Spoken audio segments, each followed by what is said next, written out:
Good morning, everyone, and welcome to our Price Formation Working Group Session 10. We're also calling this Sprint 1 for our scarcity pricing. My name is Brenda Corona on behalf of the Stakeholder Affairs Group. We welcome you to today's meeting. We have communicated in our notice this a few weeks ago about this meeting in terms of going over scarcity pricing, so we appreciate those who are able to attend virtually today. For today's housekeeping reminders, this call is being recorded for informational and community purposes only. Any related transcriptions should not be reprinted without the ISO's permission. These collaborative working groups are intended to stimulate different dialogue and engage different perspectives, so we welcome all comments throughout the meeting. As well, if you have any comments that may lead to a longer discussion, feel free to talk to us offline, but we're happy to discuss it as much as we can within the time frame of this meeting. As well, we also are encouraging comments. So we had the survey deadline yesterday for session number 9, and we appreciate those comments that were submitted. So for those who really wanted to comment on that survey, let us know. We could definitely review those comments or survey comments that were deadline yesterday, but let's go ahead and make sure we have any comments today. We can go over those too. And then my event producer is Tegan. So if you have any questions technically, let us know. We'll be able to help. So for today's call, I do want to go over a little bit about the new platform that is kicking off with Inteller. So on joining meetings, we do no longer offer the Call Me feature. So we're now trying to work with the vendor to see where that option might be available later on in the future. But at this time, thank you so much for using your attendee ID to sign in. Also, for those who raise their hand, it's very important that you look at the microphone of the unmute function and do the drop down arrow to make sure that it's actually highlighting the headset that you're using. Because when you are unmuted during the time, you might feel that you're unmuted, but you're not fully unmuted with the correct headset. So yes, you have to double check on the unmute function that has the correct arrow pointing towards that headset that you're using on your computer for WebEx. So we'll make sure we don't have those issues, but if you do have that, just double check that arrow going towards that headset number or brand that you're using to kind of unmute yourself so you're not triple muted. And then I think just a reminder, we'll do our best to work with Inteller to see what we can do. As the instructions are similar from other times for virtual meetings, the raise hand icon is located on lower toolbar. Those who are joined audio only have the option, and those will be monitored by Tegan. As well, just make sure when you're speaking, don't mute yourself because it'll lock you, but make sure once your question is answered fully, you're welcome to mute yourself. You'll be muted automatically, but feel free to mute yourself as well. And then for today's agenda, I'll go over quickly on the stakeholder process that's been talked about in the last previous 10 sessions, but I'll kick things off with Juan, who will be discussing on today's goals, and then he'll pass it on to James, who will kick us off for the scarcity pricing discussion. And then lastly, we'll have a summary of discussion of the scarcity pricing with Juan, and then I'll go over the next steps for our next 2 meetings this month and discuss where those meetings are and the one that we will be offering hybrid for the 24th. But at this time, I invite Juan to go ahead and show his video and unmute himself so we can kick things off for today's meeting. Thank you. All right, thank you, Brenda, and thank you everybody for joining us, giving us a piece of your morning. Excited to kick off PFE in 2024. There we go, perfect.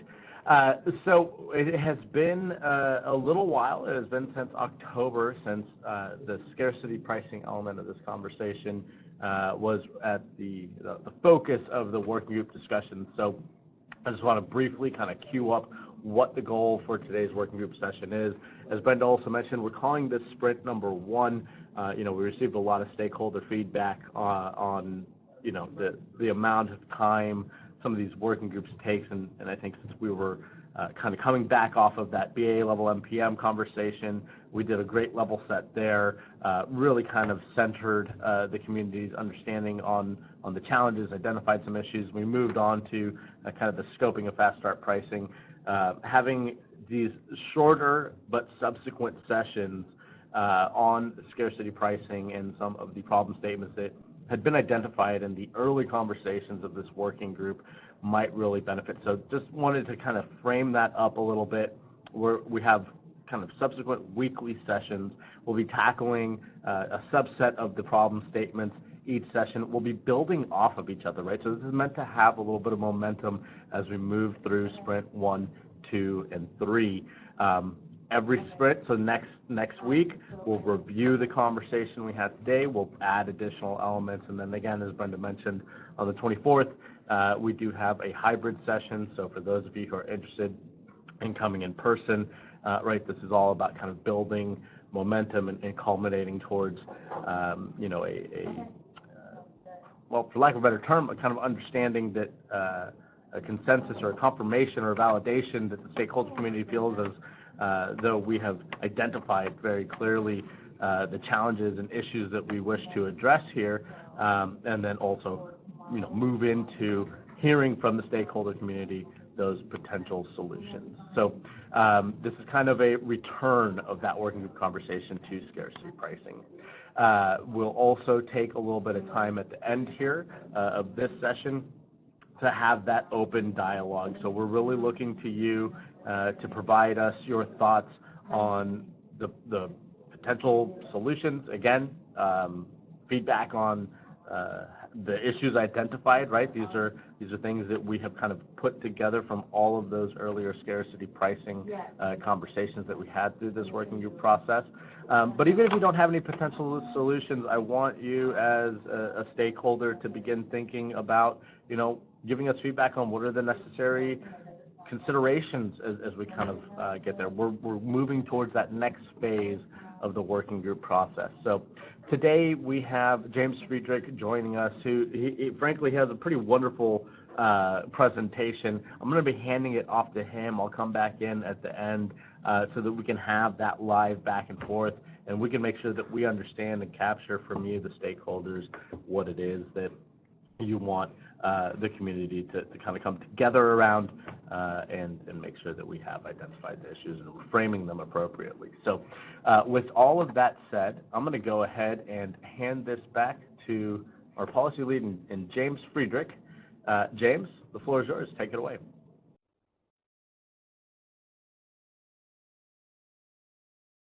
All right. Can you hear me okay? Yes.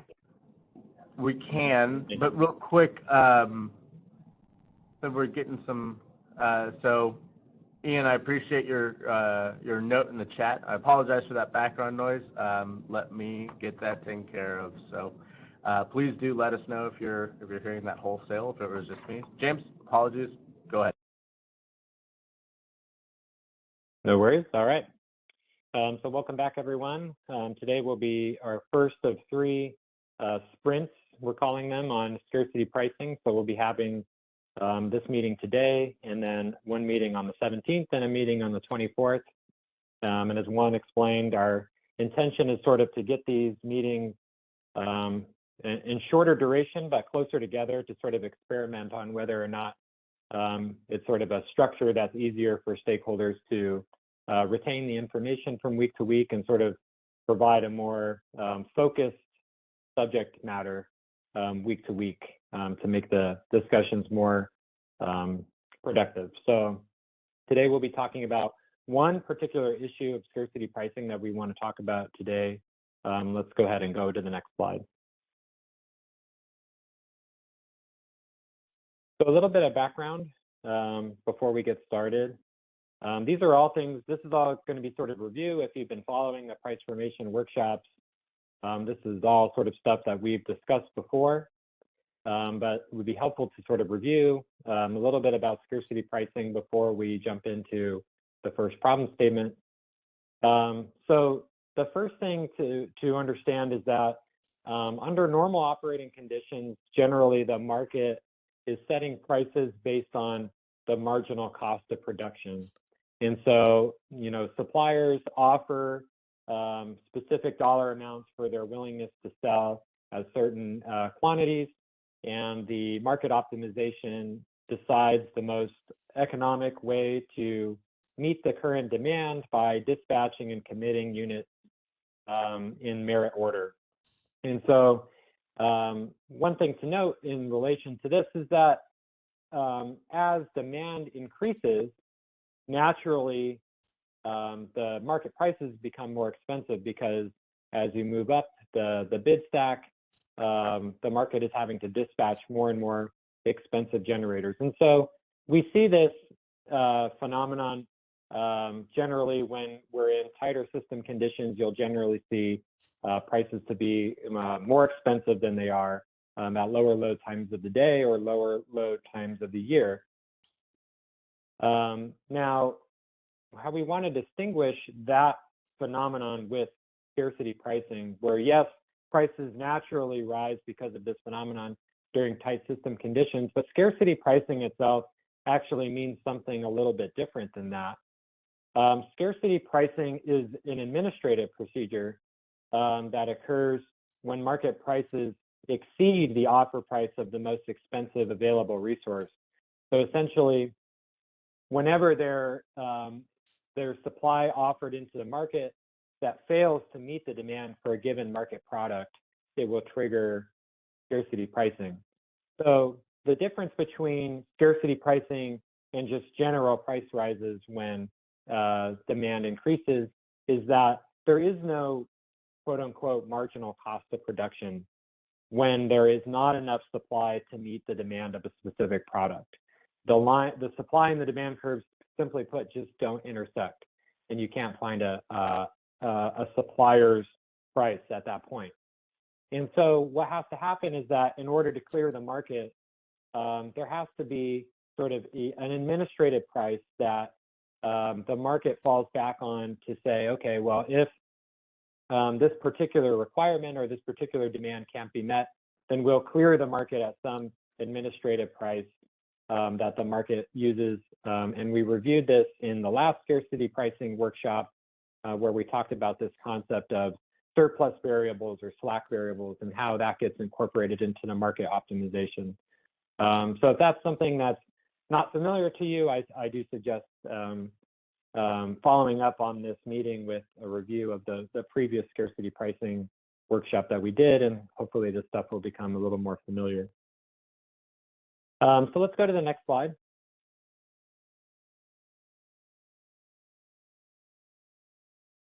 So typically, we talked about in the last working group session on scarcity pricing about the various ways, various market mechanisms that are associated with the term scarcity pricing.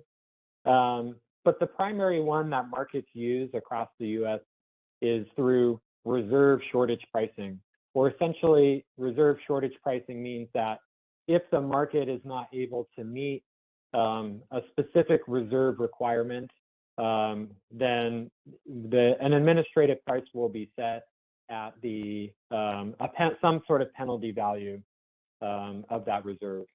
And that penalty value sort of permeates its way through the various energy and reserve prices, and that's how scarcity pricing is more or less triggered. So in the particular context of the CAISO, we use a formal term called the scarcity reserve demand curve.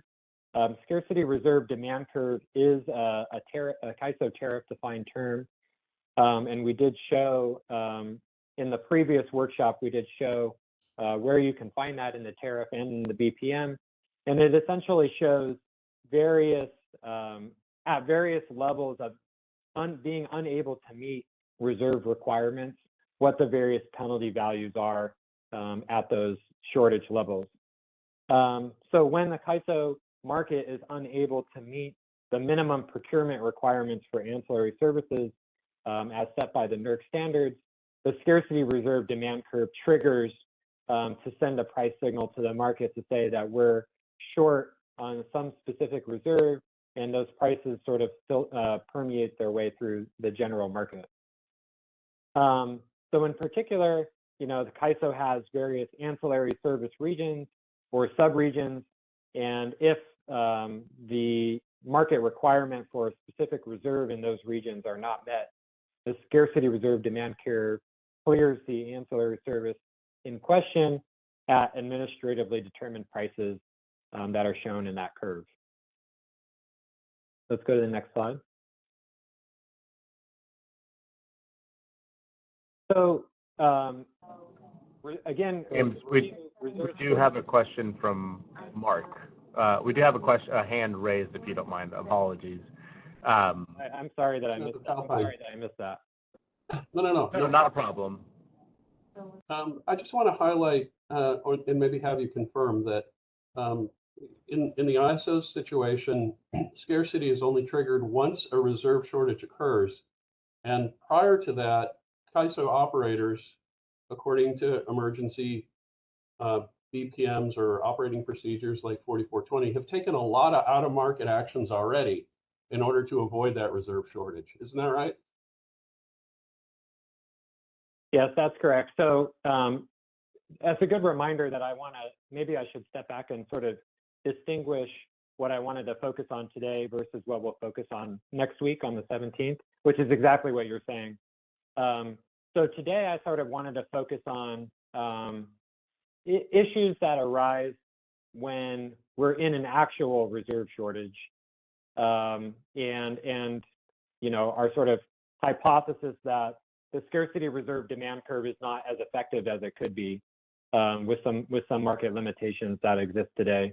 Whereas next week on the 17th, what we're going to want to talk about is exactly what you're saying, is that even if you were to resolve potential issues with this scarcity reserve demand curve, there's still a desire for prices to be rising gradually as impending scarcity events are coming.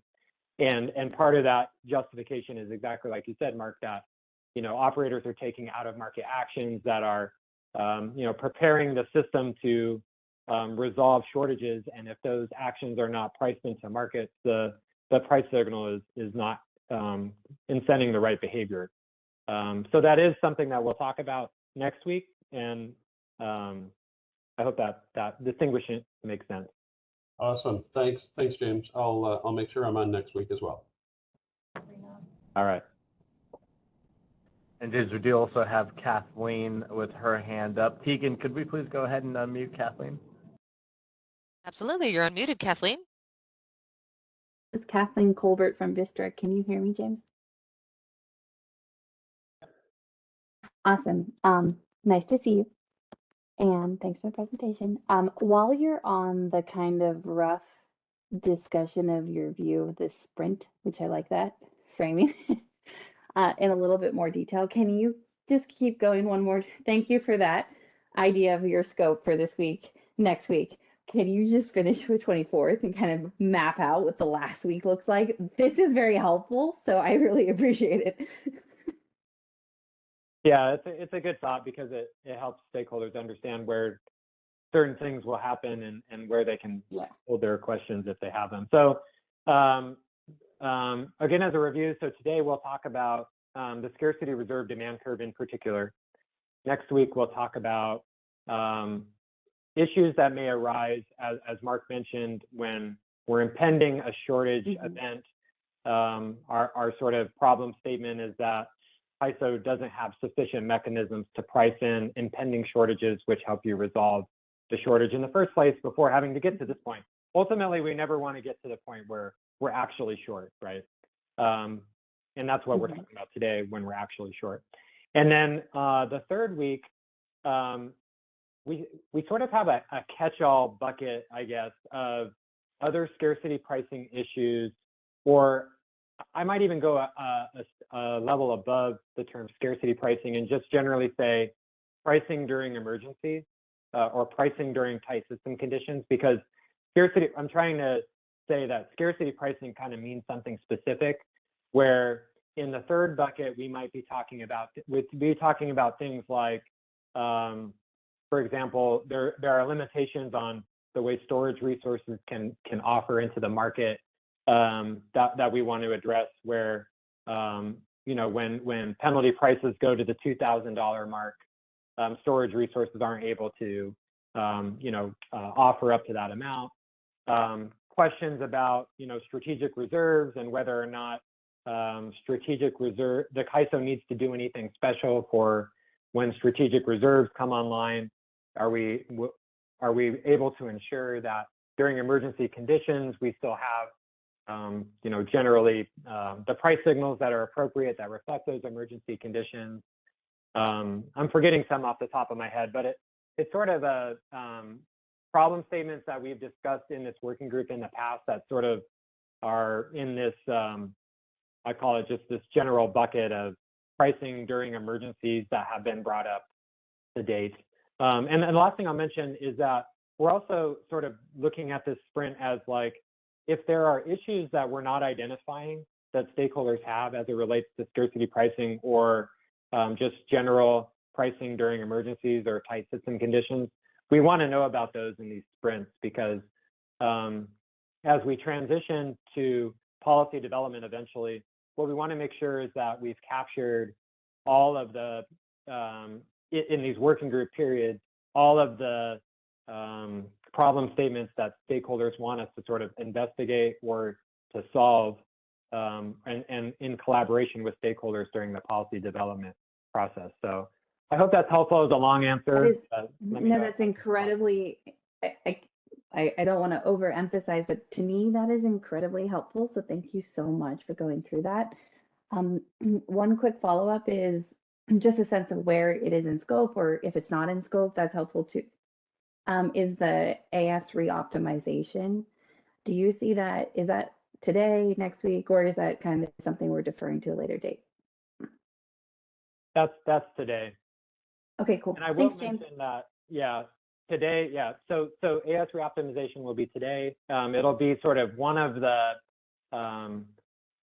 sort of, I'm not going to call it I'm not going to go so far as to say a solution, but an idea that can potentially help address some of the issues that we're seeing with scarcity reserve demand curve in particular, but noting that AS reoptimization as a broad subject actually has pretty wide, we think, market benefits beyond scarcity pricing.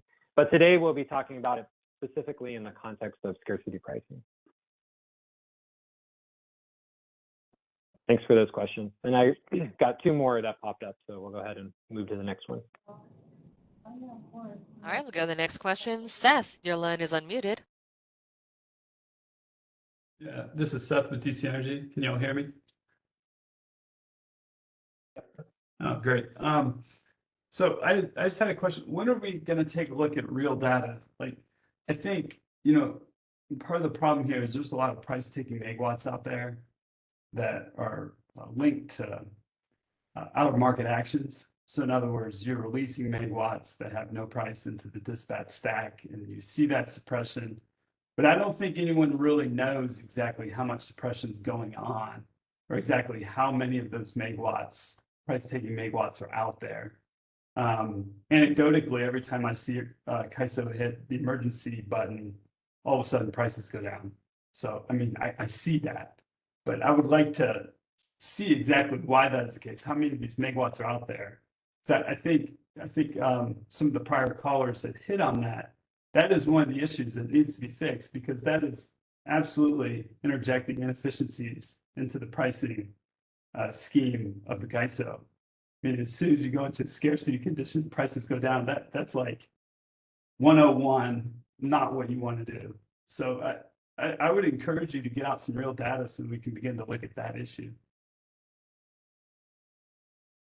Yeah, so two responses on the data. One thing as it relates to this specific topic today that we're interested in looking at is we're in this presentation. I'll steal my own thunder a little bit, but our hypothesis is essentially that full AS reoptimization in real time, all else equal, would result in the scarcity reserve demand curve that we're talking about today to trigger more often. And to be clear, the goal of this is not, I use the term more often, but the goal of it is not necessarily to produce scarcity prices more often, but a better way to put it is that more appropriate, at the times where it's actually appropriate to trigger scarcity pricing through reserve shortages, we would do that. And so we're investigating, if we were to sort of fully reoptimize the reserves in the real-time market, how much more often would you see things like the scarcity reserve demand curve trigger? Or as you're saying, sometimes you could have the scarcity reserve demand curve trigger in one RTPD interval, for example, and then in the next interval, that price signal falls away and that you lose the price signal rapidly, right? And so there's this idea of these swings. And so being able to have a more consistent way of triggering this type of pricing, I think helps resolve some of the issues you're identifying.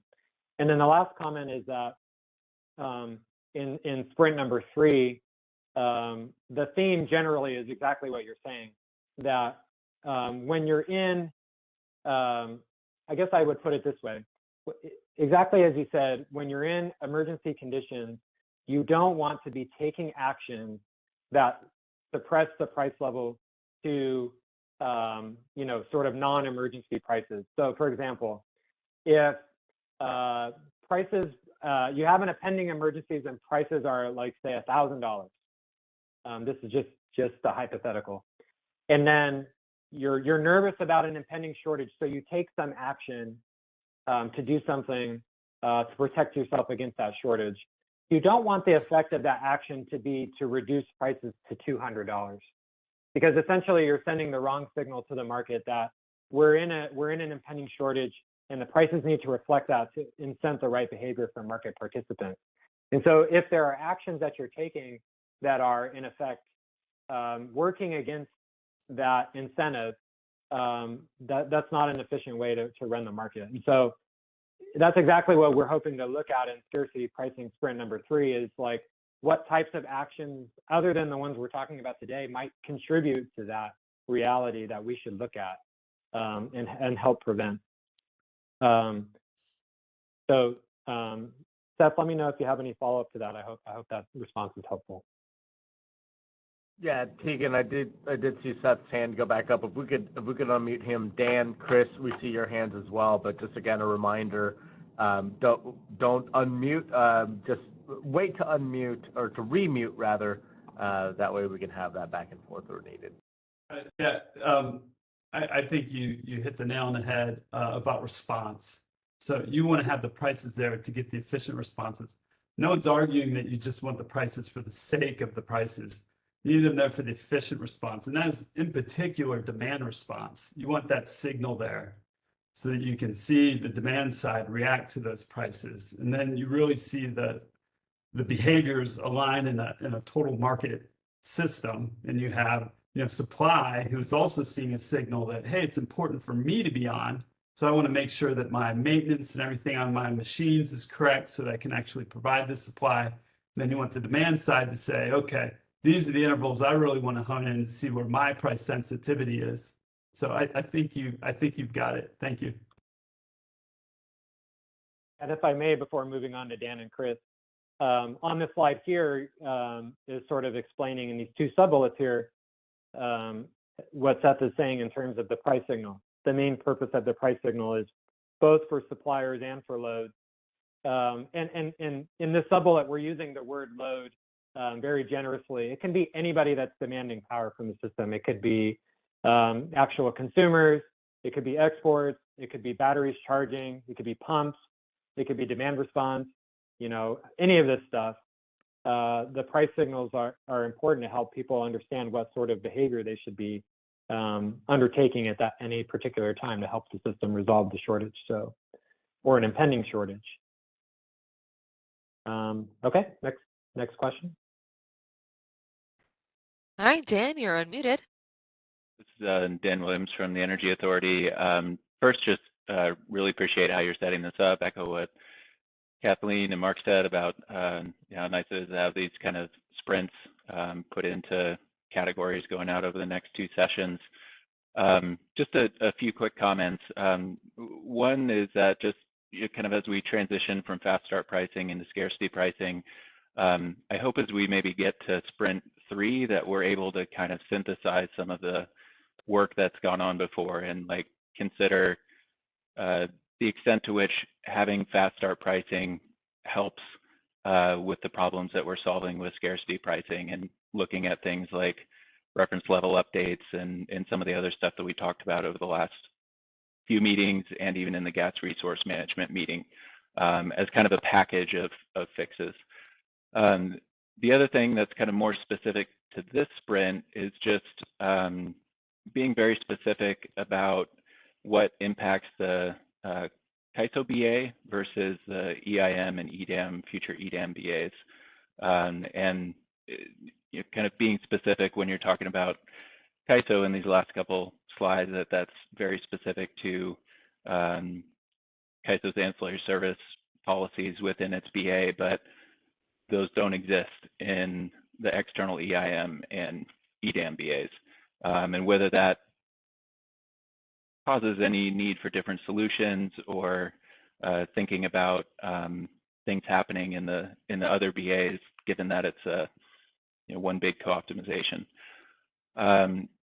And I think the last thing is just maybe to bookmark something for Sprint 3, just so you can think about it a little bit ahead of time. And that's just in the last MPPF, Guillermo went through talking about the situation that came together last summer where the CAISO limited advisory EIM imports in the HASP and then effectively also in RTPD, and just whether some of those types of actions would need to be a trigger as we're looking at scarcity pricing, and just kind of thinking about what all actions do fall within the bucket of things that are being done during tight system conditions that indicate a need to have administrative pricing come into the market. Yeah, thanks for all your comments, Dan. So yes, it is important to clarify that in this context of the scarcity reserve demand curve, because this mechanism applies to the CAISO BA only because the market in the EIM does not solve for the ancillary service needs of EIM BAs who are not CAISO. And so you're absolutely right that ultimately it's probably not ultimately what we're going to want to find is something that works for as consistently across the EIM as possible, which I think can be achieved in scarcity sprint number 2, where we start talking about ways where we can get a market signal that's consistent across the EIM that will resolve shortage conditions before they happen, or that would be the intention.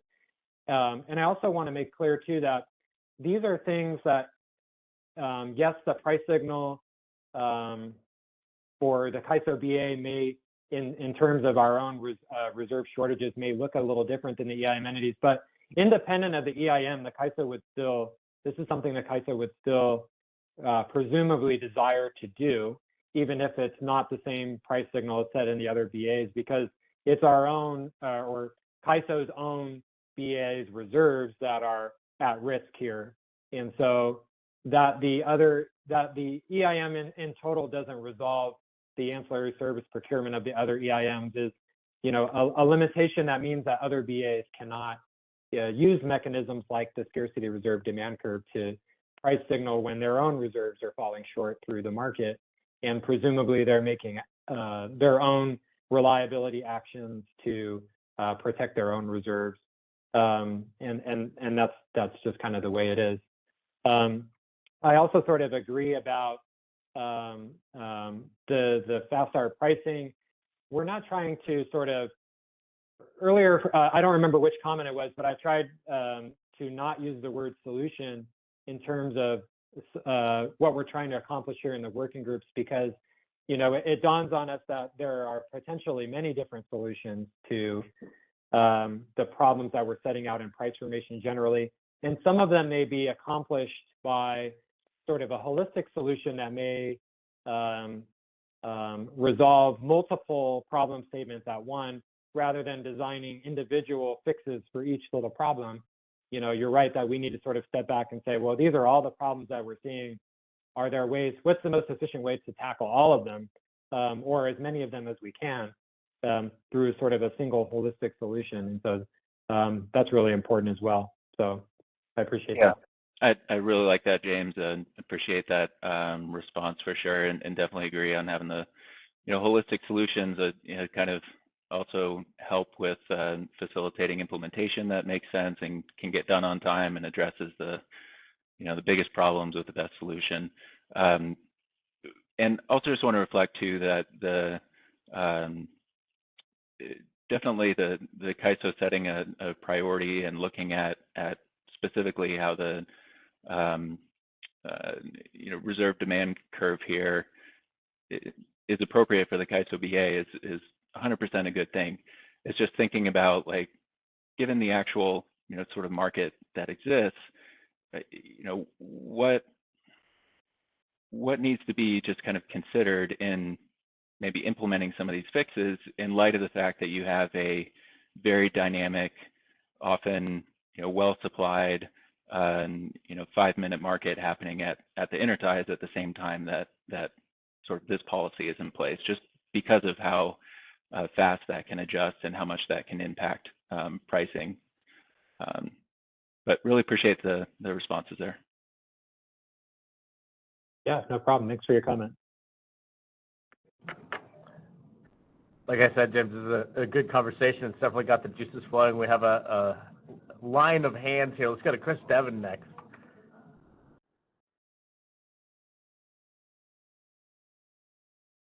All right, Chris, your line is unmuted. Oh, sorry about that. Can you guys hear me? Yes. Very good. Chris Devon with TerraGen. Real quickly, sorry, maybe don't intend to derail the conversation here. I haven't been able to engage in these price formation workshops enough, I think, and may have missed some prior discussions, but I did want to try to see if there's a scope item, perhaps. Maybe it's not on this particular work group, but at some point throughout this process, does the CAISO have any thoughts on looking at the bid caps for storage resources and hybrid resources? Because I believe that when the Order 831 pricing update was put in place, those resources are not actually technically able to bid when up to the $2,000 cap when that's triggered. Is that something that's going to be discussed at all in any of these workshops or pursued as a potential solution? I know we're in the problem statement stage, but I'll just make one point and say that it is a problem for storage owners that we can't be, reflecting the true opportunity costs of providing services at those prices. Yep, good point, Chris. So that issue is part of the scope of what we're looking at under scarcity pricing.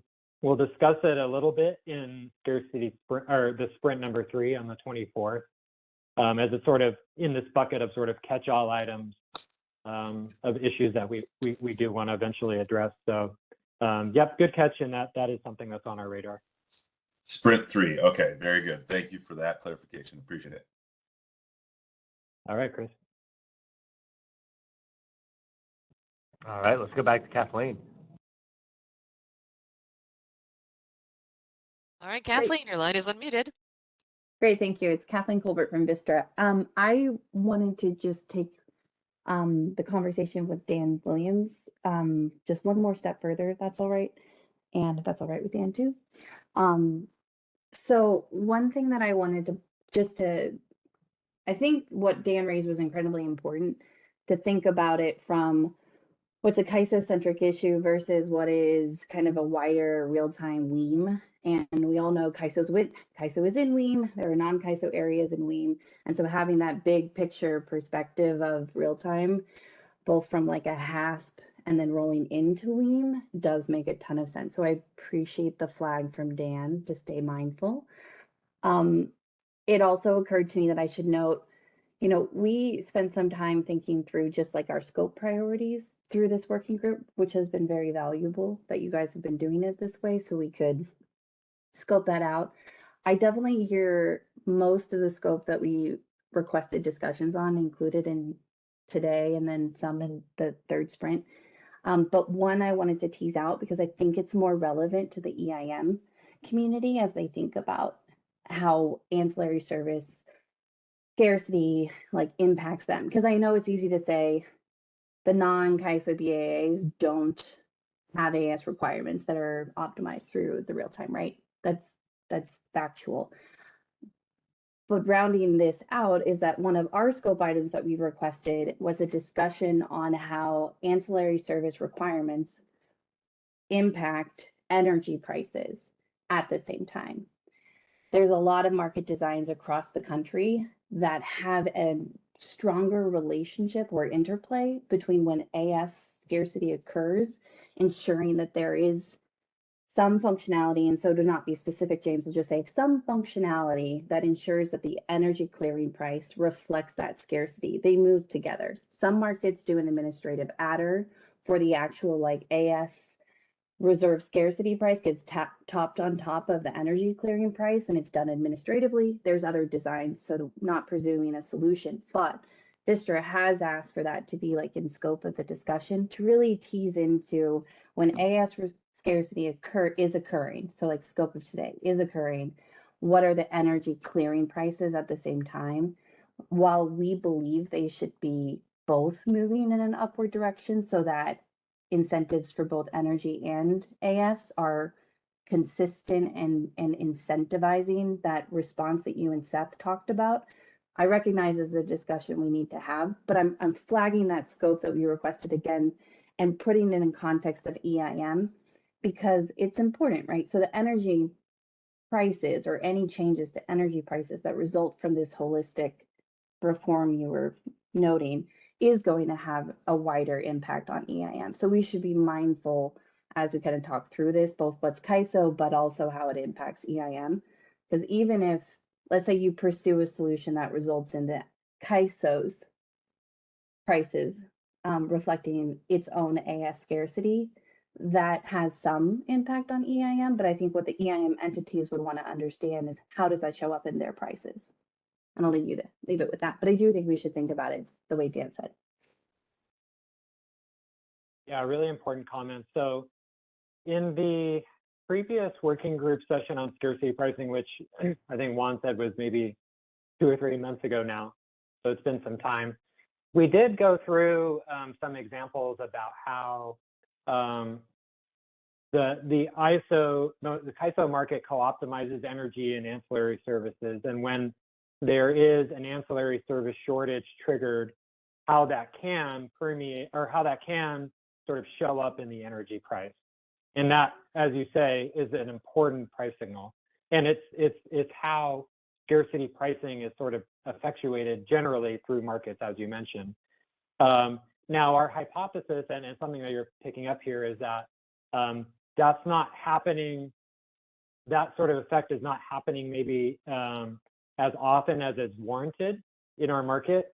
And sort of what we want to discuss today is what are those limitations exactly for why the scarcity reserve demand curve in particular to CAISO is not activating as often as it otherwise seems appropriate that it would.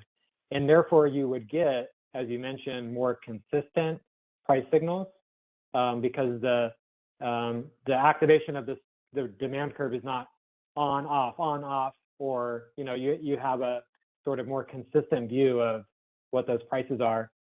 And then if you're in conditions where you are actually short, how does that go through into the energy price is also important. So I think that's kind of what we're trying to accomplish along those lines in this particular sprint today, is how we can make those things work better. And again, we're not presuming any solutions too. So if there are ideas from other markets or ways that we should be looking at that stakeholders want us to do that, we certainly would.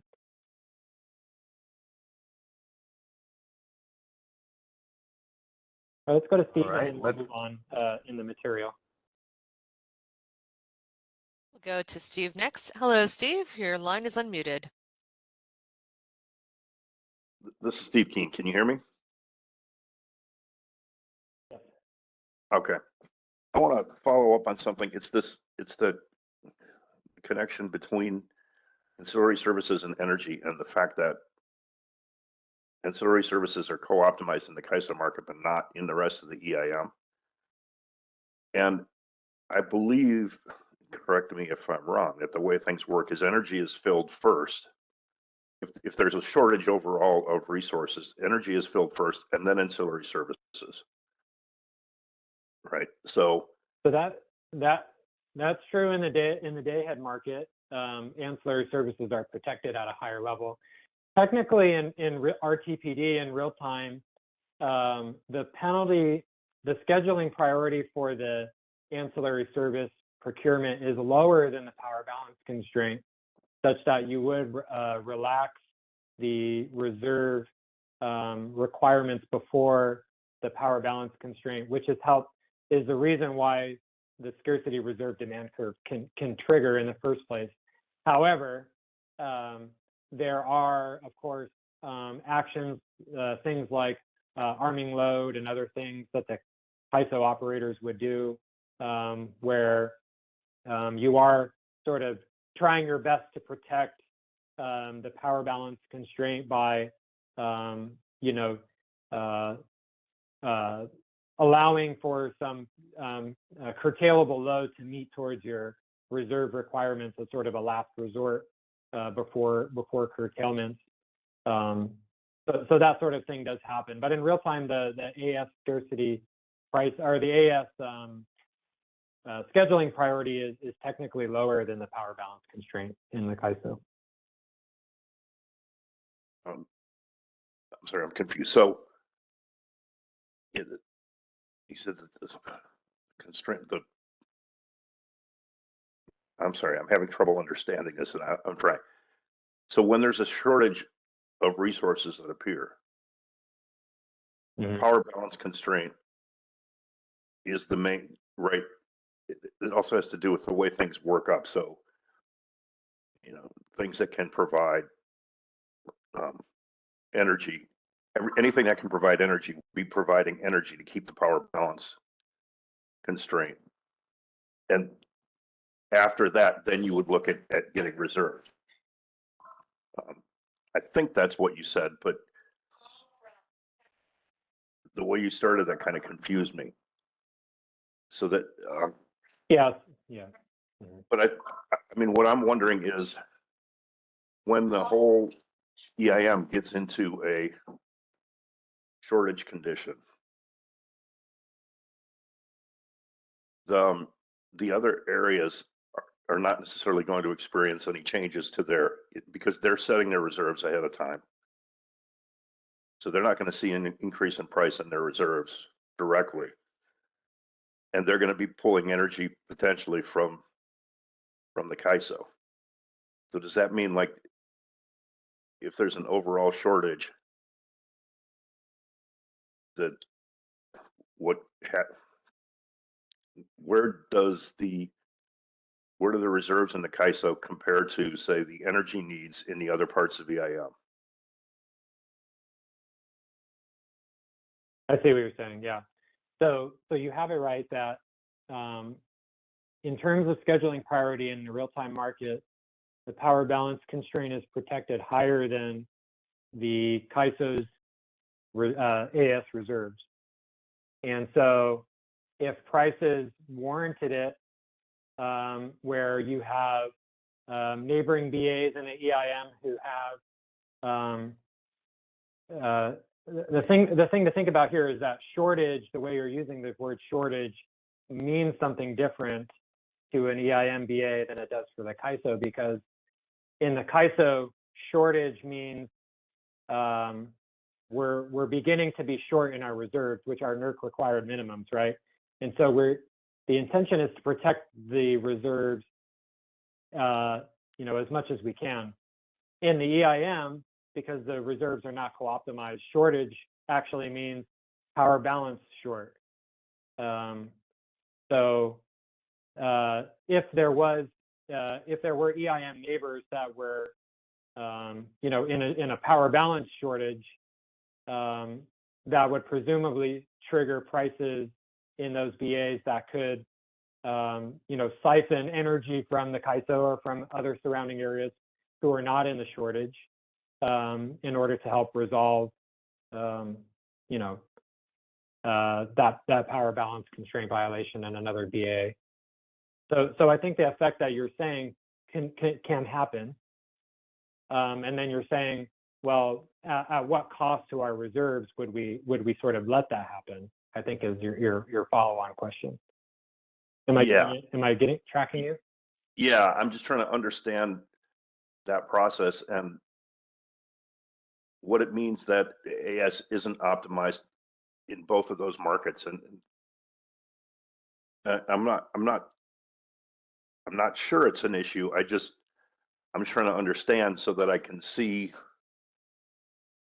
you know, what the implications are for the CAISO BAA kind of, and for the EIM as a whole as well. Yeah, so maybe it would be good to have some different examples about, because we did an example in the previous working group about just generally how AS scarcity in the CAISO would be reflected in the energy price, but it might be helpful to have more examples with more BAs where you have prices, you know, to see how, because Kathleen was and Dan Williams was also asking about, well, how does if CAISO is in a reserve shortage and its energy prices are affected, how that might trickle out to the wider EIM, which it certainly could, just as you're saying, higher prices or shortages outside of the EIM or outside of the CAISO in the EIM can trickle into the CAISO as well. It might be good to have some numerical examples to sort of play with how, you know, how that's working. Is something like that, do you think something like that would be helpful? I think to me it would be helpful, yes. Yeah, because like I was just having trouble understanding like which way that the stuff flows, whether it's from the energy to the AS or from the AS to the energy. And I think those examples would help. And that was one thing when I listened to Kathleen and Dan, I was getting confused. There seems to be confusion as to which way those things flow. So I think doing what you were saying, having numerical examples would be very helpful. Okay, I can imagine an example like the one that you're saying, and that's something that we can work on in between these sessions, and then share it at a future session. I think that's a good idea. Thank you. No problem.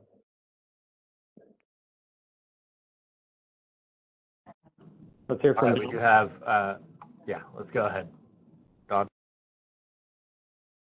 All right. Don, your line is unmuted. From CISA, can you hear me? Yep. So James, I think, you know, in response to Steve's questions below, I think it's my recollection is that the operators take the day ahead ancillary services awards and basically convert them to contingency only, which means they only can be put in the bid stack in the event that they've actually called a contingency. So in that way, they're able to, they protect all of those day ahead awards because they couldn't support an EIM transfer or anything out. The only concern would be, since they're just procuring incremental AS, you may not procure incremental AS in RTPD, but they're going to protect everything else because they convert it all to contingency only, and then you can't re-optimize it in RTD. And so I also think that it's important to sort of think about scarcity pricing, and this sort of goes to what Mark Smith was saying. It's something that Scott Harvey regularly says. He doesn't talk about you getting short of AS or getting short of, you know, a specific product. He always uses the term like latent reserves, which is simply how many bids are left in the stack. And when that starts getting smaller and smaller, you need to start now signaling through a demand curve that you're running out of offers. And it's offers for energy, which can then be co-optimized with AS to the extent that that resource is there. And that's really the gap in the CAISO. the CAISO has a very good AS scarcity, but it doesn't have a latent reserve scarcity uh, paradigm, and that's what needs to be addressed. Yeah, I take both those points. I appreciate the detail on the contingency only. That's a factor I wasn't thinking of. And yeah, so I think some of this idea we'll talk about, or your second point we'll talk about in scarcity, or in the sprint number 2, which, well, part of, there are a lot of potential different options, and one of them is exactly what you're saying, that essentially we're missing some sort of generalized sort of latent supply demand curve where, because I think your point is, that's essentially the metric that operators are watching when they're thinking about, how short we're getting and at what times, and whether or not they're making actions, is they're looking at what is the available supply above and beyond what I'm already using, and is it shrinking, and am I getting close to the limit? And so how can we incorporate that as sort of a metric within the price signal itself? I think we're going to talk a little bit more about that in sprint number 2, but it is a really important point.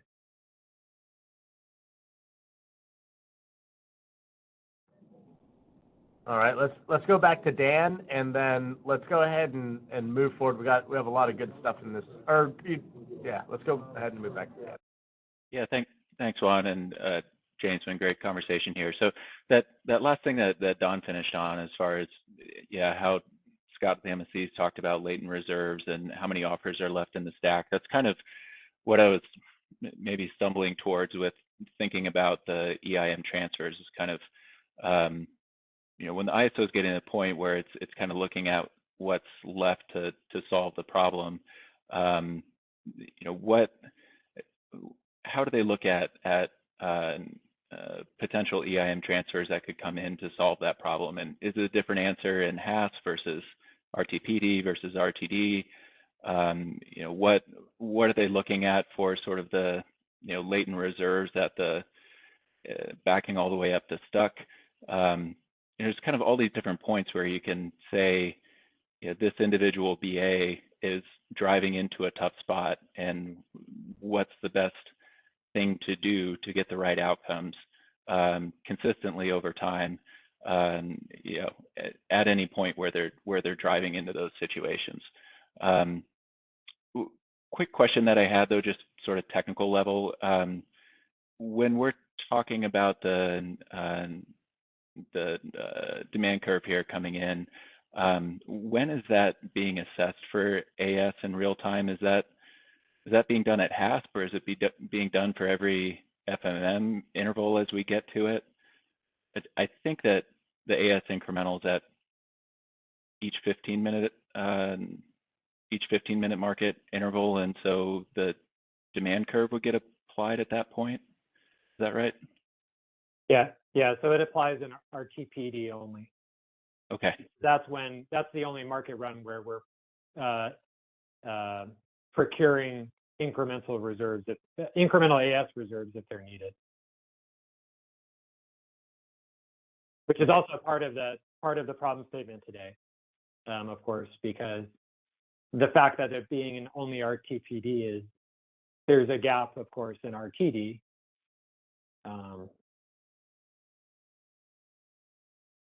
And does that help? Yeah, because it kind of gets to some of the sequencing of what could happen in HAS prior to that FMM trigger. And yeah, when we get to it, we can kind of be thinking about that sort of entire continuum of like from 4 hours out to right before RTD, kind of what is happening or able to happen as we're driving into a sort of tight condition for each market interval. Can I keep you on the phone and ask? So I think what you seem to be getting at is to say, well, if you're in HAS and you anticipated potentially an impending AS shortage you may be missing an opportunity to procure imports to provide energy to free up internal resources to provide reserves and resolve your shortage in RTPD. Is that kind of like the? Yeah, and if you take that action, should it come with some pricing consequence within it? And then, of course, there's the complication of what we've now been seeing with, HASP. You load bias up significantly. You're not sure if that's going to result in hourly block imports coming in that help free up space so that you do have the AS, additional incremental AS you can commit within the CAISO BA, versus if you do that load bias and you get a bunch of EIM advisory transfers getting scheduled in, that does not provide the same assurances to, at least to the CAISO BA. Mm-hmm. So lots of stuff to think about there. It is. Yeah, it definitely is. That's a good point.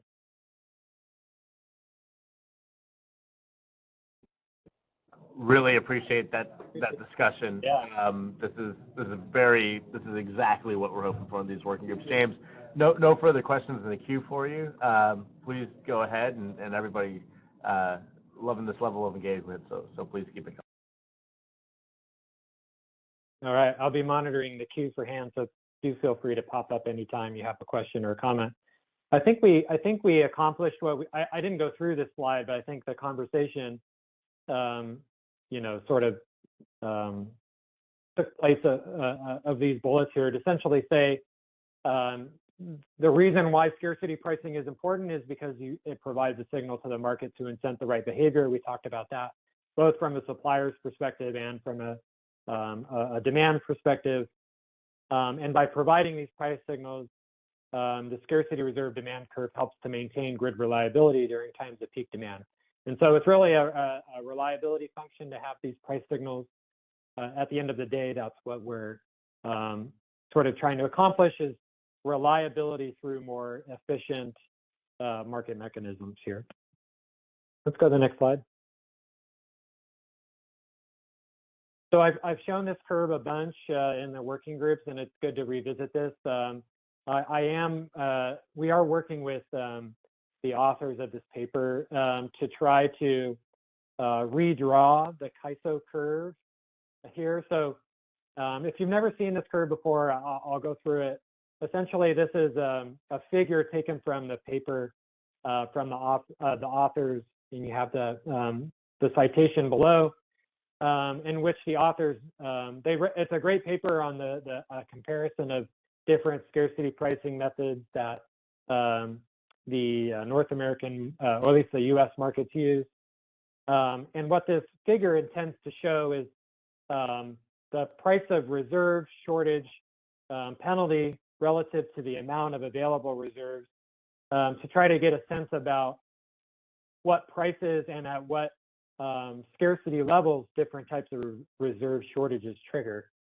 So ISO is the line in yellow, and I do note here in the footnote, or in the note here on the side on the right, that it may be unintentionally misleading a little bit, in the sense that the CAISO curve would be approximately doubled during FERC Order 831 conditions, which most of the time, if we're talking about scarcity, we generally tend to be in those conditions anyway, in which case the penalty prices with which this curve would be defined would all be doubled, and the CAISO would find itself kind of more near in the middle of these different markets. Now, everything that we're talking about today is I have this red line. This is a red line that I added to the figure. It's not from the original paper. And what this red line intends to show is that this is the cutoff essentially between sort of the NERC required ancillary services on the left and the reserves that are bought in addition to the NERC required minimums on the right. Although I will note that some of the Eastern markets do have their own sort of 30-minute reserve type requirements that are, some would argue, are actually similar to what a NERC minimum would look like. But in any case, things on the left are required minimums, and things on the right of the red line are the sort of optional reserves that are bought.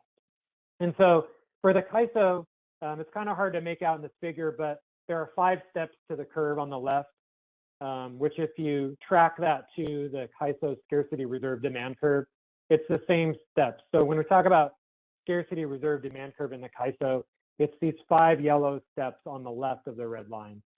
And then you can maybe make out a little bit that we have a downward sloping yellow line in between 3 gigawatts and 4 gigawatts, and that intends to look at the flexible ramping product reserve demand curve on the right. So we'll talk about all the stuff on the right next week. This week is all about the stuff on the left. So hopefully that figure helps to distinguish sort of the different topics here and provides a different sense of where the CAISO looks in relation to the other markets. Okay, hand popped up. A couple hands popped up. Yeah. Stop here. Let's go ahead and Right. unmute Steve, please. Steve, your line is unmuted. Yeah, it's Steve Keen from Edison. The 3 gigawatts that you've picked as kind of where you drew that red line, isn't that somewhat dependent on the size of each of the markets? Yeah, it's a good observation. So in this paper, the authors make, I would say the best way I can put it is that the x-axis is intended to be normalized by size, as you say, such that anything around anything below 3 gigawatts is sort of, there's some assumptions that they make in ways to try to make the figures as normalized as they can be. So that is a good observation, but this chart does attempt to correct for what you're saying. Okay, thanks. Yeah, so another way of saying that is like the horizontal size of any given block is not necessarily accurate. Like for example, if you look at, just focus on the very far left block for a second, that's intended to be the regulation up price on the curve, and it's showing maybe roughly a shortage of 500 megawatts in this case, or half a gigawatt. And that's, they don't intend you to interpret the chart by sort of paying attention to the specific reserve levels, but again, they're attempting to be normalized for the size of the BAs and the various quantities that the different markets procure. Kathleen? Kathleen? Thank you, Kathleen Colbert, Vistra. Sorry about that. There you are. No, you're fine. I got remuted for a second, but thank you for that. Just really quickly, I wanted to make a quick note on the area from 3 gigawatts to the right. You use the word optional, and I wanted to give an extra little bit of clarity for like the broader group. I, having been, a stakeholder and participant in some of these markets, and well, Vistra is in all U.S. markets, but for SPP. But myself, I've also participated as a stakeholder in PJM in their ORDC policy effort several years ago.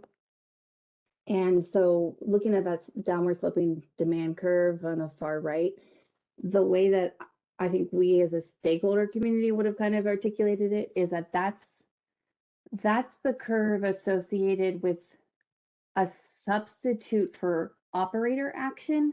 So the probability of operators' actions that may go above and beyond what is the minimum required amount, that facilitates holding a certain amount of reserves to substitute out of market operator actions. And so there's PJM went through and actually looked at what that probability was. So the curve itself is formulated based on a probability of actions, the amount of action, and kind of what the value of that is. It's similar in concept to Flexi, so I appreciate you saying that for CAISOs, but I just wanted to tie it. It's not, I don't know that the market would say it's optional as much as the market operators would say they're trying to cover what would otherwise be taken as an operator action with their reserves. Just to add that extra context. Yeah, that's a good way to put it. Optional was not the best adjective to use in that sense, but I guess it would be another way of thinking of it too would be these are the reserves that are procured sort of above the amount that NERC requires you to hold for contingencies and frequency response and regulation, things like that.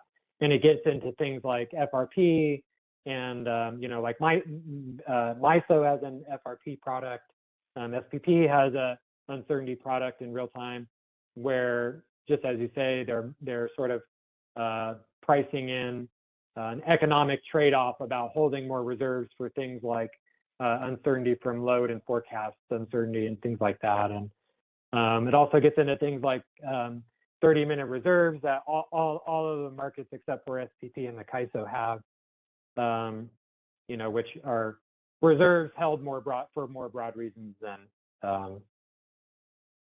forecast uncertainty, but can be due to things like outages and other things like that. So again, we'll talk more about, we have a lot to say about the right-hand side of this red line, and we foreshadowed many of those things if you've followed the previous working groups, but we do have some observations about how the CAISO fits into this comparative analysis relative to the other markets, focusing on the right-hand side of this. And that'll happen next week on Scarcity Sprint 2. All right, next question. All right, Steve, your line is Steve, unmuted. please.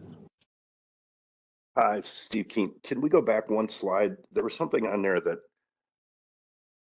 yeah. I want to ask about this. You say the purpose of the pricing is to encourage suppliers to produce or offer more power, increasing supply.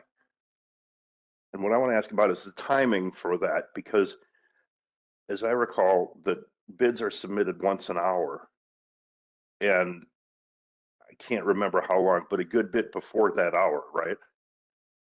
Isn't it, don't they have to be submitted like, is it 45 minutes before the hour? Remember correctly, I think real-time market bids are due either at 75 minutes before the hour or 72.5 minutes or somewhere like that. Okay, so this is something that I haven't heard discussed, and I think we may need to, is if we raise the prices in an hour, that's not likely to have any impact on the amount of supply available until probably 2 hours later.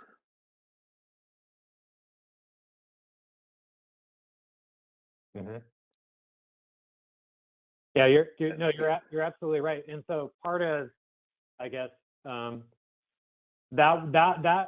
right there is exactly the focus of Scarcity Sprint number 2, which is to say that, in a sense, if the scarcity reserve demand curve is activated, it's too late, in a sense. But the market still needs to do something if it's not able to resolve the requirements. And these are the sort of price levels that would happen. But in terms of like how quickly you would optimally want to see a market participant response, this is a really slow way to do that. And any sort of effect would be many intervals into the future from the time the shortage happens. And so ideally, if the market had mechanisms to sort of say, well, it's not going to be an all or nothing proposition. It's not going to be like, I'm short, prices are high, I'm not short, prices are low. Instead, ideally, and this is sort of what Don was getting at earlier, is to say, well, you could avoid, or you could have a market process to try to avoid the ever getting to this point by having the market prices gradually rise in anticipation of this shortage event, so that you're sort of more proactive in terms of generating the market participant response you're looking for rather than reactive, as you're mentioning. And it has the benefits of, you know, incentivizing the right behavior before ever getting to this point in the first place. Does that context help? Yes, some, but when you were talking about doing examples, I think an example of the timing stuff might be useful. And because one of the things that I don't understand is, like, when you get into these situations and you call on that reserve pricing, how long is it in effect? Because if the reserve demand pricing is only there for like 15 minutes or even an hour, that's not necessarily, you know, if I'm a generator, if I see prices go up to that level, I got to realize that by the time I put my bid in and would get called, it's, you know, it's going to be gone. So I think going through the timeline of, like, okay, if one of these happens in, you know, if we hit this, and let's say that, you know, the block ending 15 in an hour or the block ending 30 in an hour, when would we see, you know, when could that have an impact on increasing the supply? And, you know, so even if we do what you're saying, which is we build up to this, so we're seeing it earlier, how much earlier does it need to show up in order to have an impact? You know, do we need to have the scarcity pricing show up an hour and a half before we see scarcity so that we can potentially avoid the issue? Or, you know, is it half an hour? I think some examples along that sense might be useful. Yeah, and another thing dawns on me too, that you also could be taking current market actions in anticipation, because RTPD runs multiple, you know, it's multi-interval. And so it might be interesting to look at an example where, you know, in 3 RTPD intervals from now, the advisory interval shows a reserve shortage and triggers the scarcity reserve demand curve in a future RTPD interval. What price effect might that have on current RTPD prices and dispatch in order to resolve that shortage as well? Because I think you might see some semblance of market anticipation of a future shortage because of the advisory intervals. But it would be, yeah, I think that's a good something interesting to look at as well. About, yeah, of course, in your example, yeah, go ahead. What I was saying is maybe instead of the scarcity pricing as we've been talking about it, one possibility would be, you know, like you're saying, when the RTPD running multiple things ahead senses a scarcity pricing episode, you know, 3 or 4 intervals ahead, that the CAISO then puts out a notice, which gives, you know, that would then give people enough time to actually bid. You know, I'm not sure that, I confess I'm not familiar enough with the timing and I can't think through it fast enough. I'm not sure 3 intervals ahead is sufficient. You know, but what I'm saying is maybe, you know, if we think that through, you know, potentially instead of having to implement scarcity pricing, just say, look, we think there's going to be a shortage here.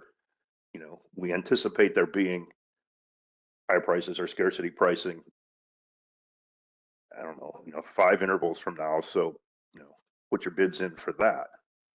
Trying to do something that could actually impact the supply, rather than just, you know, because what I guess what I'm starting to see this pricing is doing is just, we're going to pay more money to generators and hopefully more of them will then show up in scarcity conditions in the future.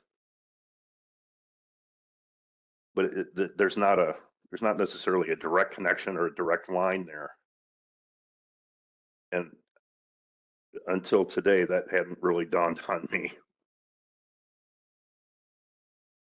Yeah, I think we would need to I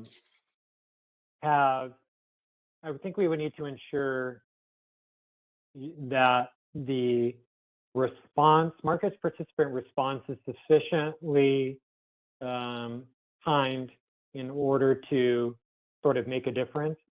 And it's more than just paying generators more and hoping they show up too, because the prices will also affect how many exports are cleared out of the ISO market, whether or not batteries are charged or discharged or used for regulation or energy, and whether or not, demand response, and things around demand response as well. So it's really a total, every market participant is going to be affected, and hopefully incentivized to behave in the right way depending on the price signal. But your point is valid about, is the price signal sufficient? Is the price signal timing appropriate to get that behavior to resolve the issues of that scarcity pricing is attempting to resolve? And I think we have much more to do on that for sure. Thanks. Thanks for your comments. All right. Just before we move on we'll go to Dan next, but before we move on, there are a couple in the chat that I want to just make sure that I acknowledge. So Sybil, this one's going back a ways, but I think it's take a look at that dynamic of WIM. Definitely taking that one as an actionable for us to come back to this group with. And Robert, good suggestion on providing those timelines. That's something that we'll definitely provide either on the initiative page or perhaps in a upcoming session. So thank you for those requests, guys. This is again here to help you, the stakeholder community. So let's go ahead and go back to Dan.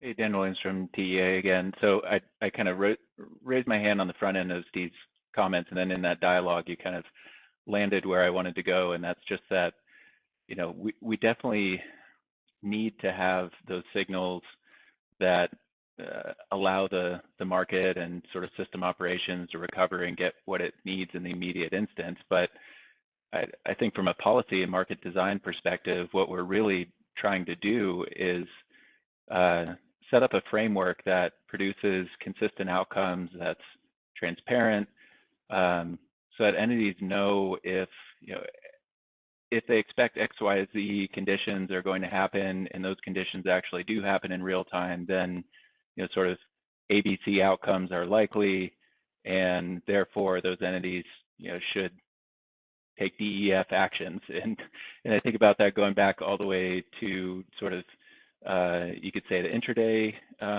period, and maybe that's where Steve's comment about having that using the look ahead, maybe using stuck as a way to identify when we're driving toward those scarcity conditions could be useful. But really it's about backing up to kind of the pre-day ahead market space to get the sort of optimal availability of that latent reserve stack that that we talked about before, so that it's there in the real-time market. And that comes down to having that assurance for entities that they, if they expect there to be scarcity conditions in real time, it's worth it to go out and buy gas or to set up their storage resources or their hydro resources in a certain way to be able to provide the response that the market needs. But to know what their risk is of buying that gas and not being needed, or many other things that you could sort of throw into that bucket. And that for me drives back to also looking at the Order 831 policy and how that is actually working. I think one of the things that we've seen over the last couple of years since that policy was put into place is that it's not always easy to know exactly which kind of tight system condition pricing elements are going to be triggered and when, and you don't always know in time to make sort of the right decision for engaging with the market based on whether or not that $2,000 price cap is going to be triggered for the entire real-time market day or for just a few hours, or whether the Haas make-whole provisions are going to be triggered or not for an upcoming interval. That those things are really important to kind of look at and see how they're working and how market participants are engaging with it. And that includes too just things in the demand response space, like you mentioned, as well as just demand bidding for hedging purposes in the day ahead market. There's just so many things that drive out of getting the right, accurate, real-time price. Could include the scarcity pricing and that accurate real-time price that sets the entire market up operationally for success by the time you get to the point where you're actually needing to use those resources. Yeah, great comments, Dan. And let me pick out something that you said that sort of stuck with me too, is that the setting up a framework and expectations about how market prices will react to certain conditions will have effects in a day ahead market, and it will have effects pre-day ahead market in the sense that people know or will be able to anticipate, market participants will be able to anticipate what sort of prices would happen under what conditions, and to the extent that scarcity conditions are foreseeable a day or two or however long in advance, which sometimes they are, sometimes they're not. People can make actions that prepare them for that, and that sort of transparency may work itself much longer time frames than just in the real-time space, but ultimately day or days in advance. Yeah, exactly. And we're also here, we're at the problem statement phase of an initiative that's presumably going to take a number of years to get implemented and to have these changes impacting the market. And so we also need to sort of be looking forward at the market we expect to exist in a few years, as far as EDAM coming in and various elements that are coming in with EDAM that entities will need to engage with, potential for additional markets in the West,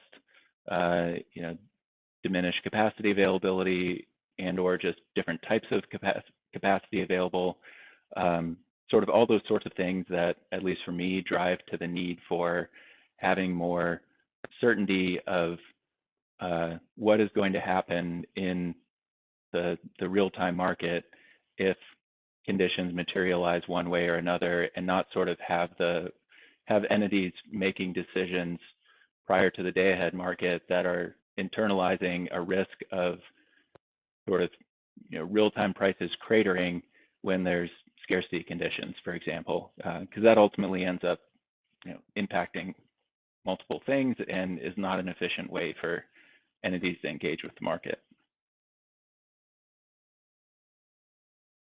Thanks, Dan. Yeah, I appreciate it. And I follow those comments, so it's a good comment. Thank you. All right, let's go ahead and move back to Don, please.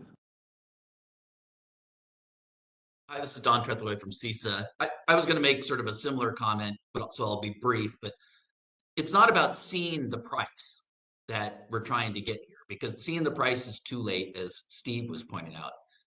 But if market participants know that you have a scarcity pricing mechanism, that when things are tight, and everyone's going to observe the whole system tight. It's not like only one person knows at the CAISO or something like that. Collectively, people are going to know that things are tight. And by having an actual scarcity pricing mechanism, the CAISO, or the market operator in the case of EIM, is stating that if you sell to this footprint, even if you're the marginal resource, you're going to earn a profit. And if it becomes tighter and tighter and tighter, the profit above the marginal resource is going to continue to go up and up and up. So you should be bidding in your marginal cost. You shouldn't have to guess whether there's going to be scarcity pricing or scarcity occurring or not, because you're assured that in the event that the tight conditions get worse, that the profit, even the marginal resource, is going to make continues to rise. And that's what gets people to bid. It's not seeing a price an hour later.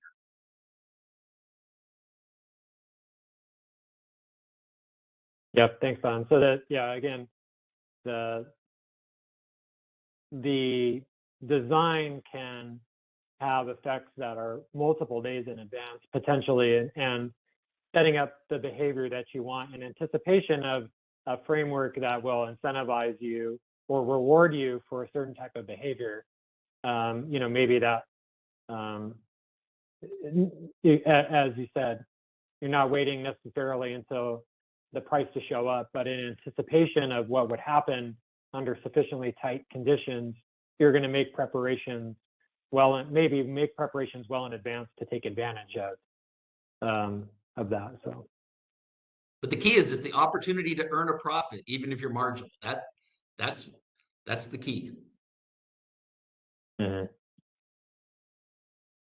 Right, and that goes back to one of the earlier slides that basically says what distinguishes scarcity pricing from just general high prices during high demand is that scarcity pricing attempts to achieve exactly that, where you have a price signal that rises above the cost of the most expensive generator to provide exactly the incentives that you're describing.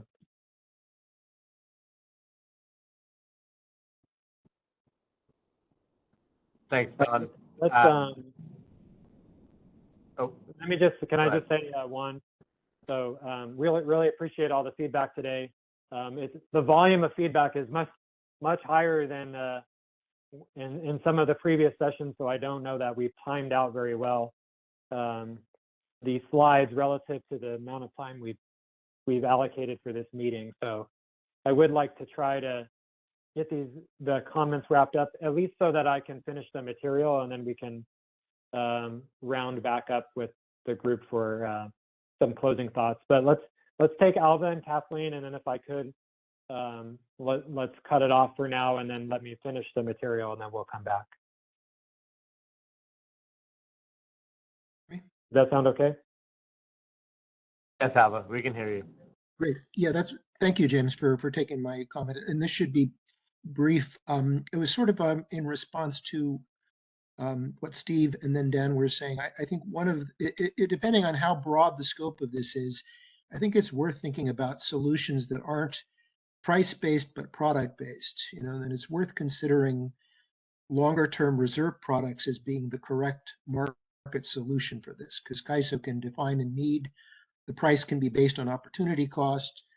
The profits that Don's talking about can essentially be assured to those who are willing to guarantee, you know, that they're able to provide those reserves. And there's an opportunity, and I'm not talking about products in the current timeline. I'm talking about potentially multi-hour reserve products that CAISO would somehow be authorized to procure and have some sort of transparent, you know, process in which that were done, that would enable assurance that there was that all prudent opportunities had been taken to try to procure from the supply side to address you know, shortfalls that the CAISO is anticipating.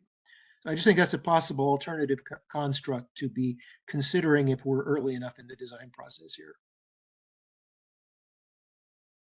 Yeah, great comment. So that is one of many potential creative ways to solve this issue, is looking at something like that. And I think we'll talk more about this in sprint number 2. But I think, yeah, longer term reserve product, you know, sort of definitely one of the options that can be looked at. And that we'll try to you know, I guess I'll make a plug for you know, in preparation for sprint number 2 next week. If stakeholders and participants can think about, you know, as Alba did, what sort of market design updates that CAISO could make to facilitate something like that, would be really helpful. If people would, think about that in advance and come next week to help share some ideas. It gives us a broader universe of possibilities to think through. So thanks for that, Alba. Thanks, James.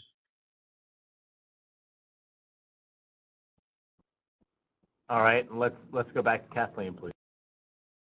All right, Kathleen, your line is unmuted. Thanks, Kathleen Colbert from Vistra. For brevity's sake, I just wanted to note that part of the conversation between Steve and Don that I heard kind of gets at a really high level market design policy choice, maybe I'll say, or it's topic choice that has to do with following your dispatch operating target versus price chasing. So there are different choices that have been made across the markets in different levels. And by that, I mean for jurisdictional markets on whether or not the real-time prices are supposed to be kind of an indicator of desired movement in the fleet, that they want you to chase that price signal, what you think is coming, which is kind of a little bit more of how I heard Steve's thought process versus how Don framed it of, well, you should be neutral to that. Well, there's a lot of like the fast start pricing docket, and PJM kind of talks about this interplay between predictable dispatch response versus price chasing. And I just wanted to, and so like Don's explanation kind of gets into that is CAISO's market design. And I wanted to note that that is CAISO's market design, and following dispatch is a tariff rule. And so that is a big part of how CAISO's market's designed. So if in this process, as we start kind of getting down pathways of that discussion of should you be chasing prices, I think it's a little outside of scope of the effort to change the design that way, but it'd be helpful just to kind of be, you hear what I'm saying, James, like firm on that rule is staying in place, because that would be an important assumption for us all to keep in mind as we work through the possible solutions. Yeah, I don't think that we're trying to set up a scheme. If the way you're defining chasing prices is to mean that to incentivize market participants to ignore the system operator's DOT, and because the prevailing price is likely to be it's likely to be profitable to deviate from their DOT. Those aren't the incentives necessarily that we're trying to achieve, which I think is your point, right? That is my point. And the reason I'm making that point is that there are markets that are FERC jurisdictional that explicitly contemplate that their market design is doing that, right? We do not have that market in California. We have a follow dispatch market. You're not allowed to deviate, even if you think it is quote unquote economic. So other areas kind of differentiate between economic price chasing versus uneconomic price chasing. But it's a level of policy geek and wonk that is frankly outside of how CAISO has ever operated. And I just, all I'm trying to bring up is that part of what his thought process was, well, we want prices so that it incents specific behaviors to change. That's not quite how I think of the scarcity pricing. I think of the scarcity pricing more like Don articulated it, but it is that you want the pricing to ensure that resources that are there in that latent reserves are being dispatched appropriately, and that we are relaxing constraints in the appropriate order to meet our energy and ancillary service requirements. But we do, in fact, like CAISO has a follow dot market, and I would assume that's not changing, and just wanted to make that differentiation between that, because there are probably folks who are aware of the fact that there's other markets that want to incent price chasing. So I wanted to make sure to flag that I don't think that's in scope.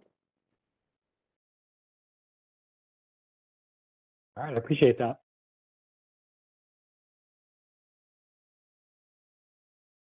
Okay, so with 20 minutes left in the session today, I would like to try to get through the material. Of course, we will reevaluate our timing and what we want to cover. We really appreciate the feedback today. If we need more time in another session to give these ideas their proper airtime, we will do so. I think we're on slide 13 now. Okay, so getting into the problem statement that we wanted to discuss today, which we've had a lot of conversation about already. But the problem statement here is that the CAISO's market design limits the opportunity for the scarcity reserve demand curve to activate during tight system conditions. And as I mentioned earlier, the goal is not to make the market activate the scarcity reserve demand curve more often. In fact, everybody would agree we would hopefully never want this to activate. But in conditions that warrant it to be activated, we want to ensure that the market design allows it to do that when it's justified. So that's sort of the problem statement we're talking about today. Let's go to the next slide.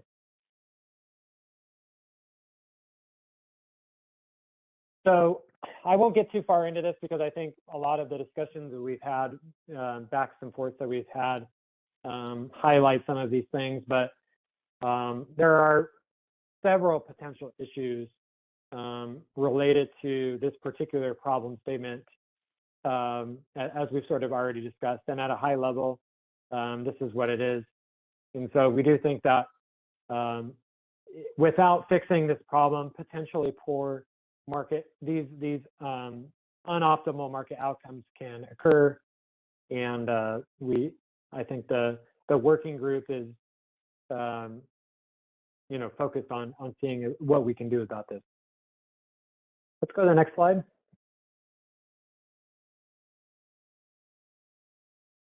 So I think in our minds, there's kind of two main causes for this particular issue. There could well be others, but essentially that as we've talked about today in the CAISO market, the day-ahead market procures all of the expected ancillary services that are needed in real time, and the real-time market only procures incremental ancillary services to the amount that's already procured in day-ahead. So, essentially, once the day-ahead market procures ancillary service schedules, those are more or less fixed as self-schedules into the real-time market. Now, when we talk about incremental AS, the reason why the real-time market can procure or can need incremental quantities is generally because of three reasons. One is a change in the resource's availability. So if a resource that received a day-ahead market award is on outage or derated in between day-ahead and real-time and can no longer honor its ancillary service schedule, the real-time market can sort of reprocure that AS from a different resource. There could be changing requirements in between day-ahead and real-time, where, especially for contingency reserve, where if loads are higher than expected in day-ahead, the contingency or spin and non-spin requirements might incrementally increase relative to the day-ahead, and you might want to buy a little bit more in the real-time market. That can happen. And there's also cascading ancillary service procurement, which generally means that a higher quality reserve can substitute for a lower quality reserve. So you might see things like it happens sometimes where the real-time market wants to buy incremental amounts of spin or non-spin because of resource availability or changing requirements, but the RTPD will actually procure more regulation. And that's because if the price of procuring an additional unit of regulation is at or below the price of procuring an additional unit of spin or non-spin, the market will favor procuring the higher quality reserve. And so you can see sort of a little bit of a shuffling in the quantity of reserves between day-ahead and real-time for these reasons.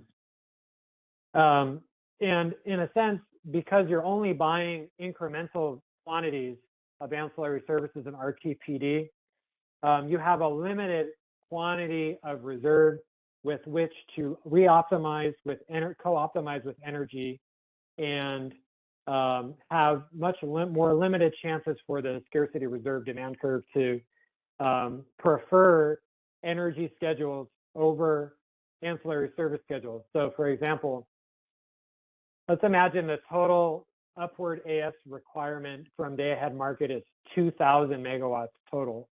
So it's split between rig up and spin and non-spin in some way. And then in real time, in RTPD, you need an incremental amount of 10 megawatts. So that's like, you know, a 50th of the total amount that you bought from the day ahead market. The probability that with that small amount of reserve co-optimized with energy that you become short on the reserves that you needed to meet is a lot smaller than if you were to re-optimize the full 2,000 megawatts of reserve again with energy. It gives the market a lot more opportunity, RTPD, a lot more opportunity to say, actually, even though I gave you an AS schedule in real time or in day ahead market, I actually need you more for energy than I do for AS now. And because of the scheduling priorities we talked about, gives them the scarcity reserve demand curve a higher chance of triggering when you're re-optimizing the full quantity again. So we see that as a limitation of what's keeping the scarcity reserve demand curve from triggering as often as potentially it should be. The second, of course, and we talked about this in the second bullet, is that this process only occurs in RTPD, not in RTD. So that consequently, the RTD market, the 5-minute market, will not incorporate the scarcity reserve demand curve price signal. So if let's go to the next slide now. So another state of the root cause is say, well, if we were to why don't we then completely re-optimize our reserves in real time? And the basic root cause of that is because the current ancillary service procurement approach, the way that RTP does this, and actually all the markets do, lacks a robust deliverability test for reserves. So we do have zonal procurements of ancillary services, which for the ancillary service products, you know, we've had a zonal procurement of these products for a long time. You know, and operators have built up mechanisms to identify, you know, when the zonal procurement of the ancillary service is insufficient to assure high confidence and deliverability of a specific resource. So there are mechanisms that operators are using to identify that. But basically, because of the limited amount of deliverability that's tested on these reserves, you have operators whose job it is to study whether or not these awards are potentially inaccessible and prevent these resources from receiving AS awards. And so basically to say, well, if we wanted to move in a direction where we're completely re-optimizing the reserves in real time, our grid operators say, well, in order for us to feel comfortable with that, we're going to need a more reliable deliverability test of reserves in the market. And so if we move to the next slide, which I think is my last.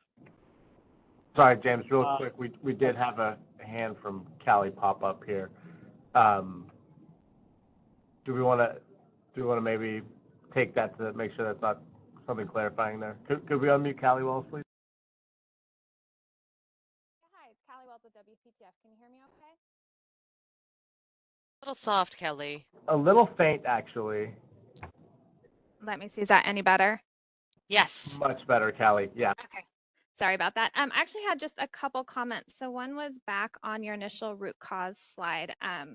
Just given the conversations we have had already today that I completely agree with, I think there might be one other root cause we might want to explicitly spell out there. And I think it also tees up the conversation for your sprint too, I think next week pretty well. And that's that the scarcity reserve demand curve doesn't kick in until shortages actually exist. And I know there's been a lot of conversations around, well, we should probably consider, or at least discuss whether or not we need to have prices start to increase above marginal cost prior to that. So I know we've been talking about it, but I think having it actually explicitly stated as a root cause will make sure that we continue to keep that in our conversations. And then the second one is actually on when you were talking about the deliverability test. So I'll admit I was somewhat surprised to see this thrown into the scope of this effort under scarcity pricing. I know it's a concern that the CAISO has raised, I think, sometime last year, and that there was, that you guys were planning on talking about it. But I'm not seeing, other than it sounds like maybe the operator is saying the only way to get real-time reoptimization is if we do a deliverability test. I'm not seeing the direct link to scarcity pricing. To me, the deliverability issue is separate. So I don't know if it necessarily makes sense to identify it as a root cause for why scarcity pricing isn't robust in the market. So I was hoping maybe you could elaborate a little bit more on that, or maybe put a pin in it, since we're almost out of time here, to kind of really think through that, because again, I was surprised to see it within scope now. I think it's a separate issue that should, totally open to talking about it, but I don't see that direct relation with how a deliverability test will help improve scarcity pricing. Yeah, both good comments. So on number one, so I 100% agree. We ultimately do, and we'll talk about this next week, we want a structure that enables the market to price in impending reserve shortages better than it does. And the only reason why I've separated that out from the particular discussion is that if we go back, could we go back a couple slides where the chart, we show the chart? A few more. There we go, this one. So the scarcity reserve demand curve is a tariff-defined term to mean specific points on this curve, and it doesn't include for example, the flexible ramping product demand curve is part of the overall reserve shortage pricing scheme of the real-time market, but it's not part of the specific term scarcity reserve demand curve, which is a term used to define only when the AS products are actually short. So while I do agree we want to focus on exactly what you said, the reason why this is specifically brought up is that there are still, the scarcity reserve demand curve is only intended to show up when those NERC required reserves are actually short. And so we still need to have mechanisms that ensure that the price signals are appropriate under those specific conditions, while also acknowledging your point that essentially we need price signals that are happening before that ever happens. So I hope that sort of cut plain makes a little more sense than it did before.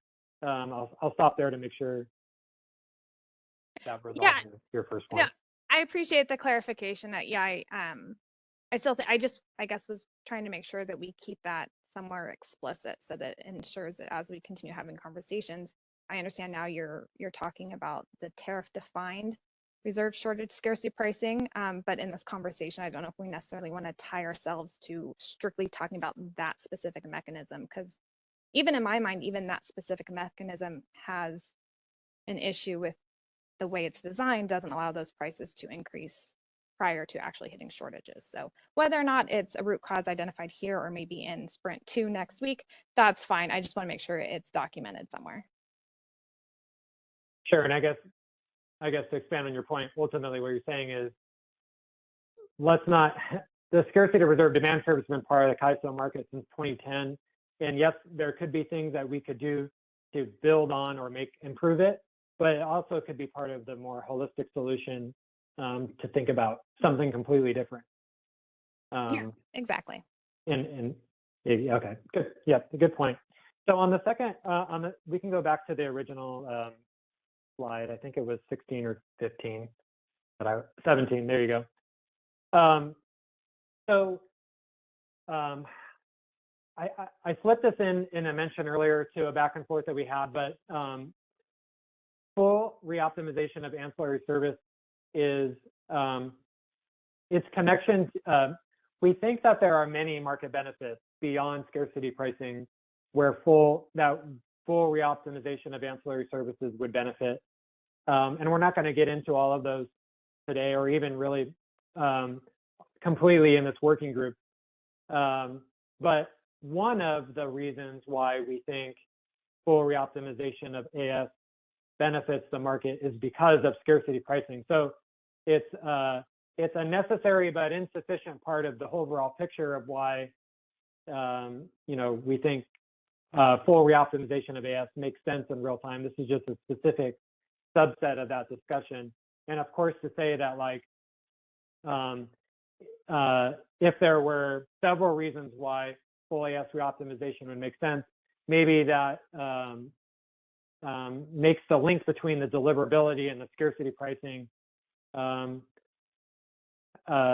agree, there's not much of a link, other than in order to enable full AS reoptimization, it's something that operators have asked for, is to say, this is a feature of the market that they approve of, but they've built up existing mechanisms to keep it from not being a super big problem. So it's we're saying it's sort of manageable but not optimal in the way that the AS deliverability works. And so in order to make full reoptimization a thing, this is something that we would have to do in order for the operators to feel comfortable with it. So I really appreciate that transparency. I think it should be a conversation that's had with the broader stakeholder group, because you guys put out a lot of data on AS deliverability, and I think the latest report that was issued 6 months ago showed that there were 0 instances of scarcity in real time due to transmission deliverability.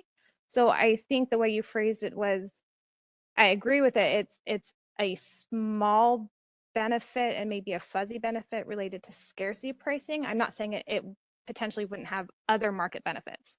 So that's why I really question whether or not having it within scope here, primarily because my concern is, if we include this massive scope item within scarcity pricing, the efforts and momentum we have on scarcity pricing, which we've been discussing since I think 2019 when the price formation analysis came out, is going to be, impeded. And ideally, we'd like to get this moving forward. And then if we find it necessary for a deliverability discussion to be had that in another stakeholder conversation. But I appreciate the transparency. I think it's something that maybe shouldn't be a foregone conclusion of the CAISO, and have that conversation more openly with stakeholders. Sure, yeah, and you're bringing up an interesting, something I want to bring up too, is that the working group, what's discussed in this working group in terms of all the price formation things we're talking about, scarcity pricing, fast start pricing, market power mitigation, it's not perfectly clear to me yet how all of that transitions into policy development. And my hunch is that because the breadth of what we're talking about under the umbrella price formation is so broad, you're probably going to have bits and pieces moving at different times. And this is my hunch. So you're probably going to have bits and pieces that you would take from certain parts and work on that in the policy development. So I wouldn't be too hung up on like saying hoping that certain scope items don't prevent us from moving forward on others, because we're gonna, as we transition into moving into straw proposals and other things, that's definitely on the top of our mind, is how can we move all of the discussion we've had in price formation working group into sort of actionable initiatives or policy development to tackle these things, and we'll want to take a holistic look at that. But I hope that helps provide some comfort, I guess. It at least provides clarification. Thank you. All right, fair enough. Very good. I do want, JK, we do see your hand, but we are definitely going to be chatting about these sprint sessions being a little bit longer. This has been great engagement, so to the community, I really appreciate it.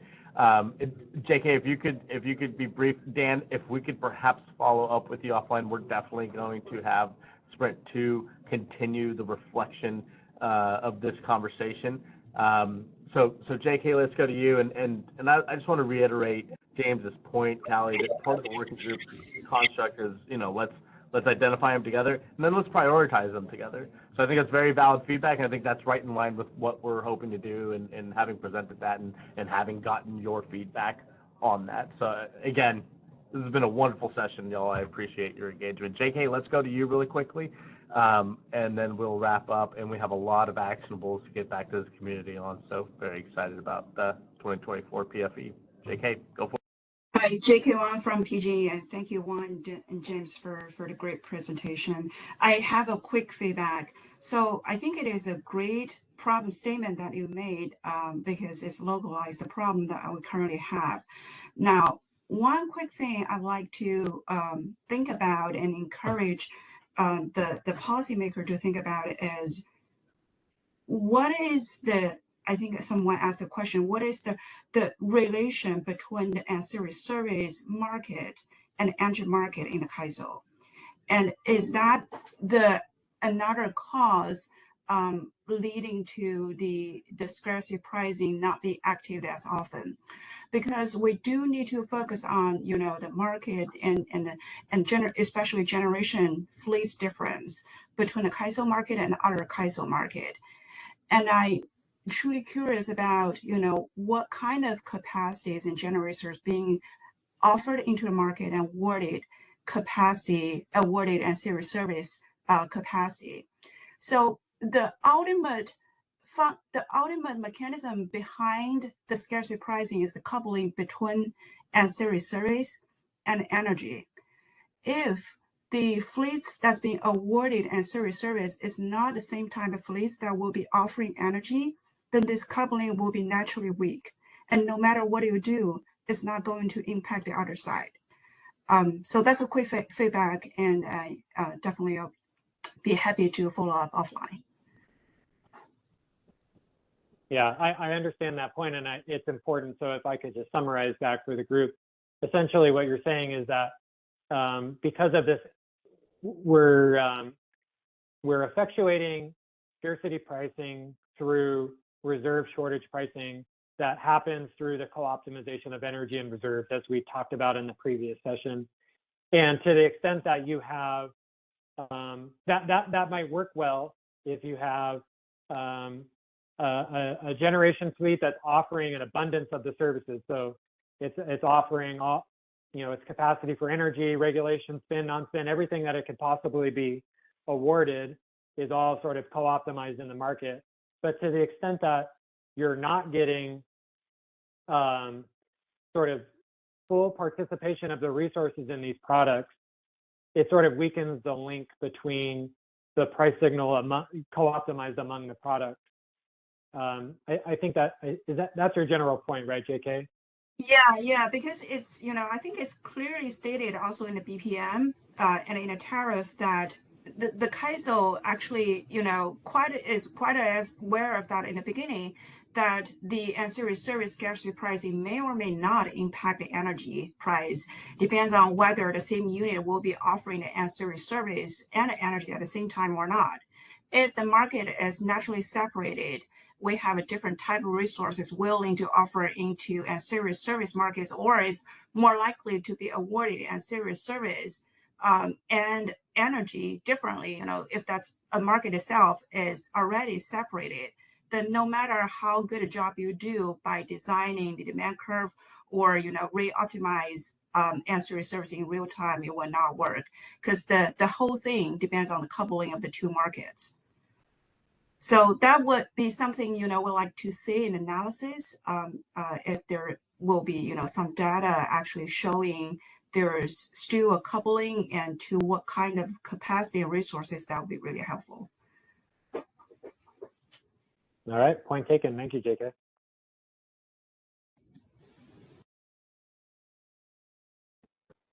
All right, well, James, I feel like this could have gone on for a lot longer. I apologize to everybody. I think you did a great job. Really appreciate this this presentation. Again, we will be grouping up internally to extend perhaps the duration of these sprints, but definitely for sprint number 2, so we can continue the conversation on this problem statement as well as present the right of the red line conversation. So if, James, any closing thoughts you'd like to give before we just kind of move to close out housekeeping? No, I just want to say Happy New Year to everyone and really appreciate your participation today and look forward to next week. Thanks, James. So if we could go ahead and just kind of quickly move to the next slide real quick. Let's go ahead and move to the next one. We had a lot of that today, so thank you, everybody. Let's go to 19. Yeah, so we will be having sprint number 2. As James kind of telegraphed it, we'll be talking a little bit about right of line, but we'll also be circling back and continuing today's great conversation. We're looking for feedback, additional feedback. And again, when I say potential solutions in this context of the working group, it's again, as James iterated it several times, we're not surmising any particular solution. We want to hear from you those items to consider. So that's what's meant by potential solutioning as we kind of move into the latter phases of the working group and start looking at policy development here in the nearer term than when we began this conversation on PFE. So if we can go ahead and move to the next slide, I will go ahead and hand this off to Brenda to close us out. Thank you, everybody, for your very high level of engagement today. Happy New Year to you. Thank you, Juan, and thank you, James. Really productive meeting. Thanks for all who joined us.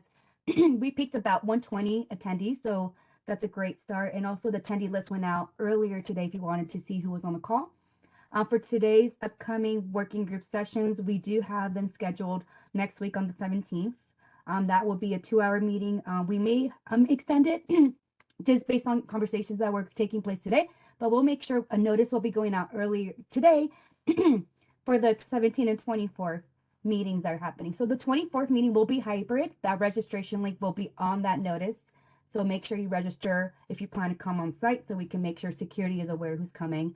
And then we also anticipate a workshop maybe in February. A notice will go out for that as well, as long as our team is kind of communicative on what they want to do next. But the 12th and the 26th are, at this time, we do have tentatively scheduled for fast start pricing and then BA level market power mitigation. So that calendar will update accordingly with the notices that we send out. As well, we'll update those master calendars too. So hopefully this is helpful as a visual for those who are following us on our series with this meetings. And lastly, we do have a reference on terms of what we're doing. We do have the working group schedule as well as the working group page that gets updated periodically. And if there's any questions, you can feel free to send them over to myself or ISO Stakeholder Affairs. And then we do have an update from ISO that the new release for the FERC accepted the ISO tariff changes for the Western day-ahead electricity market. There is 2 links here that you can follow through to see that news release, as well EDAM related for day-ahead market as well. So it's really informative. There's a lot of information on that news release, so feel free to visit that. It's on our KISO website as well if you kind of want to look into that, and it's also been in our daily briefing. And then lastly, but not least, we do have the energy blog that we have posted last month. The next one's coming up later this month, but from last month, we do have the 2 WEIM governing board 2 positions filled for 2024. And so we could look into those candidates who have been elected and also a view and review for 2023 from our CEO, Elliot Mainzer. So thanks so much, everyone. I hope everyone has a great time, and we'll see you next week for our next sprint number 2. All right, Tegan, I'll pass it back to you to close this call. Thanks, everyone. Happy New Year. That concludes our conference. Thank you for using Inteller Events. You may now disconnect.